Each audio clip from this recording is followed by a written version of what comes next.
নমস্কার সকলকে আরো একটি নতুন প্রতিবেদনে স্বাগত জানাই। রবীন্দ্রনাথের একটা নাটক ছিল, যে নাটকটার নাম ছিল রক্তকরবী। আর এই রক্তকরবীর বিখ্যাত একটা উক্তি ছিল, যে উক্তিটা হচ্ছে বিচারের বাণী নীরবে নিভৃত কাঁদে। এটা আপনারা সকলেই শুনে থাকবেন, কিন্তু এটা যে রক্তকরবীর লাইন সেটা অনেকে হয়তো না জেনে থাকবেন, যারা পড়েননি একবার পড়বেন। আর আজকে এই জিনিসটা, এই যে পংক্তিটা, এই যে উক্তিটা রবীন্দ্রনাথ ঠাকুরের, সেটা কবে তিনি করেছিলেন, কিন্তু আজকে যে বাস্তব জীবনে বর্তমানে সকলে চাক্ষুষ করতে পারছেন, এটা আজকে আমরা দেখতে পাচ্ছি। আজকে আমরা বিভিন্ন ক্ষেত্রে ভারতবর্ষের তিনটে এমন জায়গা থেকে বিচারের বাণী নীরবে নিভৃত কাঁদে এই উক্তিটাকে সত্যি প্রমাণ করে, সেটা আমি আপনাদের কাছে তুলে এনেছি। আর আজকে যে বিচার ব্যবস্থা একটি রাজনৈতিক দলের প্রলোভনে আস্তে আস্তে চলে যাচ্ছে, সেটা বললেও হয়তো ভুল হবে না।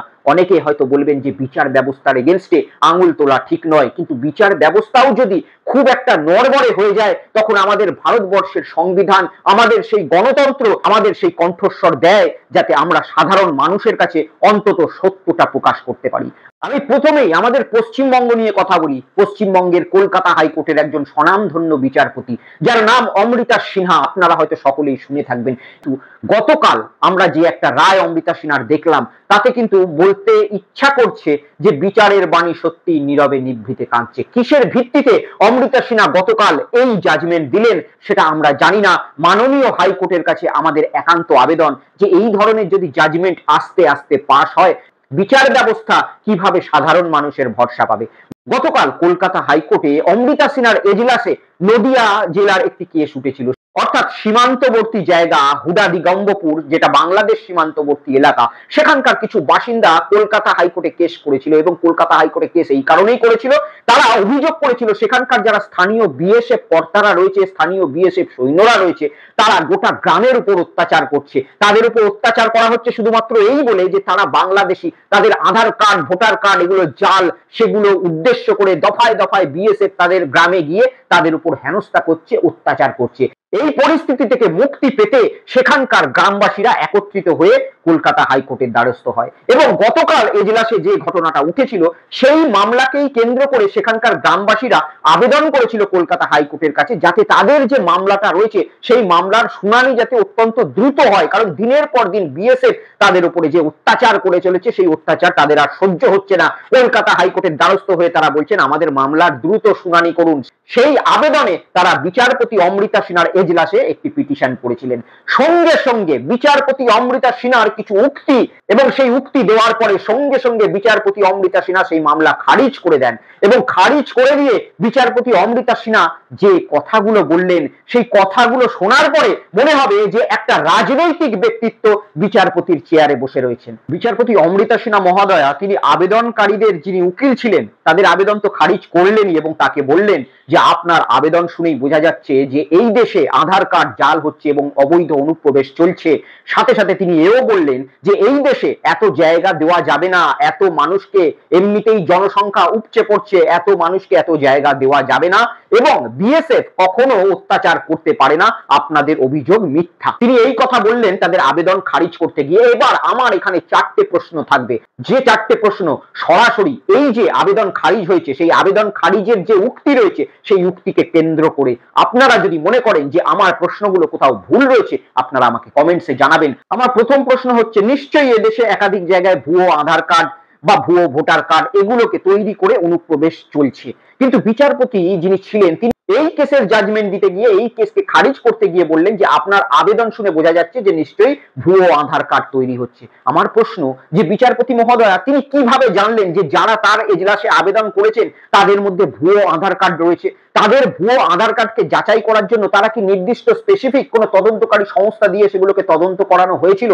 সেগুলো কি কোনো কমিটির দ্বারা বলা হয়েছিল যে তাদের আধার কার্ডগুলো একেবারেই অবৈধ? বিচারপতি বিচারকের চেয়ারে বসে একেবারে নিজের মন গড়া কথা কি তিনি বলতে পারেন? নিজের যেটা মনের ইচ্ছা সেটা কি মানুষকে জানাতে পারেন? নাকি একটা এনকোয়ারি রিপোর্ট, একটা তদন্ত রিপোর্টকে হাতিয়ার করে তিনি বিচার ব্যবস্থায় বিচারকের ভূমিকা পালন করবেন? এটা তো আমার প্রথম প্রশ্ন থাকবে। এবং সাথে সাথে তিনি বললেন আধার কার্ড তৈরি করে এদেশে ঢুকছে মানুষ, কিন্তু আধার কার্ডটা যারা তৈরি করছে তারা এদেশে ঢোকার আগে নিশ্চয়ই অন্য কোনো দেশে আধার কার্ডটা তৈরি করছে। তাহলে ভারত সরকার, আমাদের দেশের সরকার, সেই ভারত সরকার সেই দেশকে কি কোনো রকম চিঠি করেছে? সেই দেশের সরকারকে কি কোনো রকম আবেদন করেছে যে আপনাদের দেশে আমাদের ভারতের আধার কার্ড জাল চলছে, সেটা আপনারা লক্ষ্য করুন এবং চাইলে আমাদের সঙ্গে সেই তথ্য শেয়ার করুন, আমরা আপনাদের সঙ্গে কমিউনিকেট করব? আজকে বিচারপতি তিনি মন থেকে বলে দিলেন যে নিশ্চয়ই আধার কার্ড জাল হচ্ছে এবং বিএসএফ অত্যাচার করতে পারে না। কিন্তু কিসের ভিত্তিতে তিনি বললেন সেইটা জাজমেন্টের রায়ে কিন্তু লেখা থাকলো না। সেটা সাধারণ মানুষ জানতে চাইছেন যে আধার কার্ড যে সত্যিই ভুয়ো হয়েছে সেটা কোন তদন্ত কমিটির রিপোর্ট থেকে তিনি এই জাজমেন্টে বললেন, সেটা একবার যদি সাধারণ মানুষ জানতে পারত, বিচার ব্যবস্থায় কিছুটাও মানুষের ভরসা থাকতো। আজকে দেশের সরকার কেন সেই দেশগুলোকে প্রশ্ন করছে না যাদের দেশে সত্যি অবৈধ আধার কার্ড তৈরি করে আমাদের দেশে অনুপ্রবেশ চলছে? আর এখানে আমার আরেকটাও বিষয় জানার ইচ্ছা রয়েছে, যে বিচারপতি বললেন যে অবৈধ অনুপ্রবেশ নিশ্চয়ই হচ্ছে, তাহলে বিচারপতি যখন অবৈধ অনুপ্রবেশ হচ্ছে এটা জেনেই গেছেন, তাহলে সেখানে যারা বিএসএফ এর উকিল ছিল সেই বিএসএফ এর উকিলের কাছে কেন তিনি পর্যবেক্ষণ রিপোর্ট চাইলেন না? কেন বিএসএফ এর উকিলের কাছে জবাব চাইলেন না যে অবৈধ অনুপ্রবেশ আটকাতে আপনারা কি করছেন? তা না করে তিনি সরাসরি এই মামলা খারিজ করে দিলেন। বিচারপতির ওই উক্তিকে কেন্দ্র করে আমার দ্বিতীয় প্রশ্ন, তিনি বললেন যে দেশের জনসংখ্যা উপচে পড়ছে। বিচারপতি দেশের জনসংখ্যা উপচে পড়ছে এই যে উক্তিটি করলেন সেটা তিনি কোন তথ্যের ভিত্তিতে করলেন? আজকে আমাদের ভারতবর্ষে স্বাধীনতার পর থেকে 10 বছর অন্তর সেন্সাস হয়ে এসছে, অর্থাৎ জাতি জনগণনা হয়ে এসছে। সর্বশেষ আমাদের ভারতবর্ষে 2011 সালে জাতি জনগণনা হয়েছিল, কিন্তু 2021 সালে জাতি জনগণনা হওয়ার কথা থাকলেও ভারতবর্ষে যশস্বী প্রধানমন্ত্রী নরেন্দ্র মোদীর যে জাতি জনগণনা করার ইচ্ছা সেটা নেই। এই প্রথম 10 বছরে প্রথম জাতি জনগণনা হলো না, অথচ মাননীয় বিচারপতি অমৃতা সিনহা তিনি তার এজলাসে বলে দিলেন যে দেশের জনসংখ্যা উপচে পড়ছে। এটা কিসের ভিত্তিতে, কোন রিপোর্টের ভিত্তিতে, যেখানে জাতীয় জনগণনা এখনো পর্যন্ত 14 বছর ধরে পেন্ডিং রয়েছে? আদৌ আমাদের দেশের জনসংখ্যা 100 কোটি না 140 কোটি না 200 কোটি সেটা কাগজে কলমে লিখিত অর্থে কোথাও প্রকাশ নেই। অথচ জাতি জনগণনা যাদের করার কথা সেই সরকারকে তো এই বিচারপতি একটা উক্তি করলেন না যে জাতি জনগণনা কেন হচ্ছে না, জাতি জনগণনা কিসের জন্য আটকে রয়েছে। তা না করে বিচারপতি নিজের মন থেকে বলে দিলেন যে দেশের জনসংখ্যা উপচে পড়ছে। আমার 3 নম্বর প্রশ্ন হচ্ছে, তিনি এই রায় খারিজ করার সময় একটি উক্তি দিয়েছিলেন যে দেশে এত কাউকে জায়গা দেওয়া যাবে না। আমার প্রশ্ন হচ্ছে যে নদিয়ার যে সমস্ত সাধারণ মানুষগুলো এই বিচারপতির কাছে আবেদন করেছিলেন এজলাসে যে আমাদের বিএসএফ অত্যাচার করছে, সেখানে কি তারা নাগরিকত্বের দাবি করেছিলেন? সেখানে কি তারা বলেছিলেন আমাদের জায়গা দিন? তারা তো বলেছিলেন আমরা বৈধ নাগরিক, আমাদের আধার কার্ড দেখার পরেও আমাদের বিএসএফ অত্যাচার করছে। তারা তো বিচারপতির কাছে জায়গা চাইতে আসেননি, তারা তো বলেননি আমাদের জায়গা দিন। তারা তো অলরেডি বলছেন আমরা ভারতবর্ষের নাগরিক, আমাদের বাঁচান বিএসএফ এর হাত থেকে, কারণ বিএসএফ আমাদের উপর অত্যাচার করছে। কিন্তু বিচারপতি সে সমস্ত কিছু প্রসঙ্গ না শুনেই তিনি বলে দিলেন যে দেশে এত কাউকে জায়গা দেওয়া যাবে না। কি করে বললেন, কেন বললেন? তার কাছে তো কেউ জায়গা চাইতেই আসেননি, অথচ বিচারপতি সেই গায়ে মানে না আপনি মোড়ল কিছু মানুষের কাছে পয়েন্ট বা নাম্বার বাড়ানোর জন্য কি এই উক্তি করে দিলেন? আমার জানা নেই। এই উক্তির 4র্থ নম্বর পয়েন্টে যে প্রশ্নটা থাকবে সেটা হচ্ছে, বিচারপতি বলেছিলেন যে বিএসএফ নাকি কখনো অত্যাচার করতেই পারেন না, তারা অত্যাচার করে না। এই উক্তি বিএসএফ এর উকিলের নয়, এই উক্তি বিচারকের। আবার এই উক্তি বিচারক কিভাবে করছেন? কোন রকম পর্যবেক্ষণ না করেই করছেন, তিনি একেবারে নিজের মনের ধারণাকে পোষণ করছেন। আজকে ভাবুন, একজন বিচারপতি তিনি সরাসরি বিএসএফ এর সম্বন্ধে এই কথা বলছেন, যদিও আপনাদের স্ক্রিনের সামনে দেখতে পাচ্ছেন যে বিএসএফ এর এগেইনস্টে কত রকম মানুষ, কত রকম অভিযোগ বা এদের অত্যাচারের কাহিনী বহু জায়গায় প্রকাশিতও হয়েছে এবং প্রমাণিতও হয়েছে। তবুও আজকে একজন বিচারপতি এই ধরনের উক্তি করলেন। আজকে তিনি বিএসএফ কে পছন্দ করেন বলে তিনি এই উক্তি করছেন, হয়তো আগামী দিনে কেউ হয়তো পুলিশকে পছন্দ করবেন, সেই বিচারপতি বলবেন যে এই ভারতবর্ষে কোনো পুলিশ বা এই পশ্চিমবঙ্গে কোনো পুলিশ বাজে কাজ করতে পারে না, প্রথমেই তিনি বলে দেবেন। কোন বিচারপতি হয়তো সরকারি কর্মীদের পছন্দ করেন, তিনি সেই জায়গায় রায় ঘোষণা করতে গিয়ে বলে দেবেন সরকারি কর্মী তারা কখনো ঘুষ নিতেই পারেন না। আবার কোন উকিল হয়তো সরকার পক্ষকে প্রচন্ড পছন্দ করেন, সেই সরকার পক্ষকে পছন্দ করে তিনি প্রথমেই হয়তো জাজমেন্টের বলে দিলেন কোন সরকার ভারতবর্ষে কখনো দুর্নীতি করতে পারে না। এই যদি প্রবণতা চলতে থাকে, বিচার ব্যবস্থায় যে বিচারপতি বিচারকের চেয়ারে বসছেন তারা যদি প্রথমেই কোন রকম শুনানি ছাড়া, কোন রকম তাৎপর্যপূর্ণ এভিডেন্স ছাড়া একেবারেই নিজেদের মনের রায় দিয়ে দেন, তাহলে তো মহা মুশকিল। তাহলে তো সাধারণ মানুষ যেতেই পারবে না। আপনারা একবার ভেবে দেখুন না, যে আমি হয়তো কোনো পুলিশের এগেইনস্টে কমপ্লেন নিয়ে গেছি, বিচারকের বাড়িতে হয়তো কোনো পুলিশ রয়েছে, তিনি চান না যে পুলিশের এগেইনস্টে কোনো রকম ক্ষতি হোক, তিনি প্রথমেই বলে দিলেন পুলিশ আমি কোনো অভিযোগ শুনবো না, পুলিশ কোনো খারাপ কাজ করতেই পারেন না। ঠিক এই ধরনেরই উক্তি করে দিলেন বিচারক, সেইখানে বিচারপতি অমৃতা সিনহা। কিভাবে করলেন, কেন করলেন, কেউ জানেন না, বুঝতে পারছেন না, কিন্তু তার যে এই অযৌক্তিকপূর্ণ ইঙ্গিত, এই অযৌক্তিকপূর্ণ পর্যবেক্ষণ, সেগুলো দেখে একটা কথাই মাথায় আসছে যে বিচারের বাণী নীরবে নিভৃত কাঁদছে আজকে। কারণ সাধারণ মানুষকে আজকে বিচারক কোন রকম তথ্য পর্যবেক্ষণ না করেই নিজেদের মন গড়া কথা বলে ফেলছেন। এই ঘটনার প্রবণতা ভারতবর্ষে দিনকে দিন বাড়ছে। শুধু পশ্চিমবঙ্গেই নয়, গত 2-3 দিন আগে এই ভারতবর্ষের একটি বিজেপি শাসিত রাজ্য হরিয়ানা, সেই হরিয়ানার হাইকোর্টের যিনি বিচারপতি, তিনি বিচারপতি অমৃতা সিনহার থেকেও আরো 2 কদম এগিয়ে গিয়ে এক ভয়াবহ যুক্তি খাড়া করেছেন। পাঞ্জাব এবং হরিয়ানা হাইকোর্টের মহামান্য বিচারপতি, যার নাম সন্দীপ মৌদগিল, সেই সন্দীপ মৌদগিল তিনি তার এজলাসে শুনানি করতে বসেছিলেন গরু কাণ্ডের। অর্থাৎ 2 জন মুসলিম যুবক সেখানে গরু নিয়ে যাচ্ছিলেন এবং তাদেরকে ধরে প্রহার করা হয়, তাদেরকে ধরে আটক করা হয় এবং হরিয়ানা পুলিশের কাছে কমপ্লেন করে তাদেরকে অ্যারেস্ট করিয়ে দেওয়া হয়। যেহেতু সেখানে বিজেপি শাসিত রাজ্য, তাই গোরক্ষক বাহিনীর দাপট সেখানে বেশি, সেখানে পুলিশও গোরক্ষক বাহিনীকে ভয় করে চলে, তাই তাদের এগেনস্টে একাধিক জামিন অযোগ্য ধারায় সেই সমস্ত মানুষের এগেনস্টে কেস করা হয়। এজলাসে কেস ওঠে এবং বিচারপতি সন্দীপ মৌদগিল তিনি বলেন যে এক ফোঁটা রক্তও যদি গরুর এই ভারতবর্ষে পড়ে তাহলে ভারতবর্ষে মহাপ্রলয় আসবে, ভারতবর্ষে ভয়ানক ক্ষতি হবে, ভারতবর্ষে একাধিক মহাপ্রলয় ভারতবর্ষকে গ্রাস করে খাবে। এই ধরনের উক্তি একজন বিচারপতির। তিনি বিচারকের চেয়ারে বসেছেন, যাদের এগেনস্টে গরু পাচারের কেস, তাদের উকিলের কাছ থেকে জানতে চাইবেন যে সেটা মিথ্যা না সত্যি। তিনি পর্যবেক্ষণ করবেন, তিনি একাধিক তথ্য দেখবেন, একাধিক প্রমাণ দেখবেন।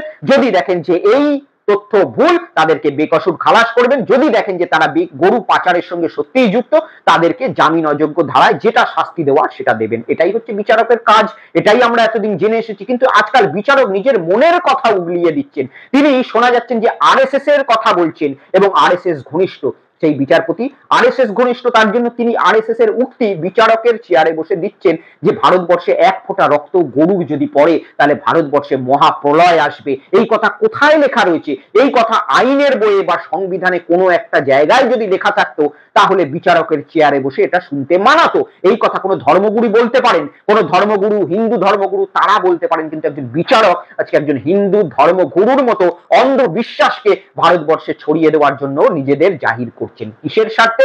তার কারণ আমরা কিছুদিন আগে দেখেছি যে অভিজিৎ গাঙ্গুলি বিচারকের চেয়ারে বসে একাধিকবার মানুষকে কিভাবে সরকার পক্ষের বিপক্ষে নিয়ে গিয়ে রায় দেওয়া যায় সেটা মানুষকে দেখিয়েছেন। একাধিক বাচ্চা বাচ্চা ছেলে মেয়েদের চাকরি খেয়ে নিয়েছেন এবং তার ফলস্বরূপ তিনি আজকে লাল বাতি নিয়ে ঘুরে বেড়াচ্ছেন, এমপি হয়েছেন, ভারতবর্ষের সাংসদ হয়ে গিয়েছেন। এই যে প্রবণতা আজকে আমরা দেখেছি যে রঞ্জন গগৈ তিনি সুপ্রিম কোর্টের বিচারপতি ছিলেন, তারপরে তিনি রাজ্যসভার সাংসদ হয়ে গিয়েছেন বিজেপির। এই যে প্রবণতা, এই প্রবণতা থেকেই আজকে একাধিক বিচারপতির যে রাজনৈতিক একটা ইচ্ছা সেটা তাদের চেয়ার থেকে প্রকাশ পাচ্ছে। আমি যে হরিয়ানা পাঞ্জাব হাইকোর্টের কথা বলছি, ঠিক আজ থেকে 6 মাস আগেই এই হরিয়ানা পাঞ্জাব হাইকোর্টের একটা কেস উঠেছিল যেখানে আমাদের বাংলার পরিযায়ী শ্রমিক সাবির আলী নামে একজন ব্যক্তিকে গণপ্রহার দিয়ে মেরে দেওয়া হয়েছিল, তাকে জীবনের মতো শেষ করে দেওয়া হয়েছিল দিয়ে। কারণ তার এগেনস্টে অভিযোগ করেছিল কিছু গোরক্ষক বাহিনী যে তিনি সেখানে বসে গরুর মাংস খাচ্ছিলেন, অর্থাৎ তিনি তার কর্মস্থলে বসে গরুর মাংস খাচ্ছিলেন। তাকে যখন হয় তারপরে সেখানে যখন ফরেনসিক টিম যায় সেই মাংসকে পর্যবেক্ষণ করেন এবং ফরেনসিক টিম সেই মাংসকে পর্যবেক্ষণ করে দেখতে পায় যে সেগুলো গরুর মাংস ছিল না, সেগুলো ছিল মুরগির মাংস। অর্থাৎ শুধুমাত্র সন্দেহের বশেই এই গোরক্ষক বাহিনী আমাদের বাংলার পরিযায়ী শ্রমিককে এই হরিয়ানাতেই পিটিয়ে করেছিল। পরবর্তীকালে হরিয়ানা পুলিশ তাদেরকে গ্রেপ্তার করে, কিন্তু হরিয়ানা এবং পাঞ্জাব হাইকোর্টে তখন তাদের শুনানি হয়, সেই শুনানিতে তাদেরকে বেকসুর খালাস করে দেওয়া হয়। একজনকে করে দেওয়া হয়েছিল গরুর মাংস খাওয়ার অভিযোগে, যদিও তিনি মুরগির মাংস খাচ্ছিলেন। কিন্তু সেখানকার বিচার ব্যবস্থা বিজেপি দ্বারা এতটাই প্রভাবিত যে সেই গোরক্ষক বাহিনীদেরকে সসম্মানে আদালত থেকে মালা পরিয়ে বের করেছিল সেখানকার বিজেপির সরকার। আর সেই হাইকোর্টেরই আর এক উকিল সন্দীপ মৌদগিল, তিনি গরু নিয়ে এই ধরনের নিজের মনের উক্তি জাহির করছেন। আজকে যদি গরুকে রক্ষাই করতে হয়, ভারতবর্ষের সরকার আইন করছে না কেন? কেন ভারতবর্ষের সরকার গরুকে পালনের জন্য নির্দিষ্ট আইন করছে না? কেন ভারতবর্ষের সরকার গরু রপ্তানি করা বন্ধ করছে না? আজকে বিফ এক্সপোর্টে ভারতবর্ষ বিশ্বের মধ্যে 2য় স্থানে উঠে এসেছে। কার আমলে? নরেন্দ্র মোদী, প্রধানমন্ত্রী নরেন্দ্র মোদীর আমলে, যার কন্ট্রোলে আজকে গোটা ভারতবর্ষ জুড়ে এই বেলাল্লাপনা গোরক্ষক বাহিনীর নামে চলছে। তিনি তার নেতৃত্বে ভারতবর্ষকে বিফ এক্সপোর্টে 2য় স্থানে নিয়ে চলে যাচ্ছে। সন্দীপ মৌদগিলদের মতো বিচারপতি সেই বিচারকের চেয়ারে বসে ভারত সরকারের এজেন্সি কোনো নোটিফিকেশন জারি করছে না, কোনো পর্যবেক্ষণ করতে বলছে না সরকারকে যে কেন বিফ এক্সপোর্ট বন্ধ হচ্ছে না ভারতবর্ষ থেকে।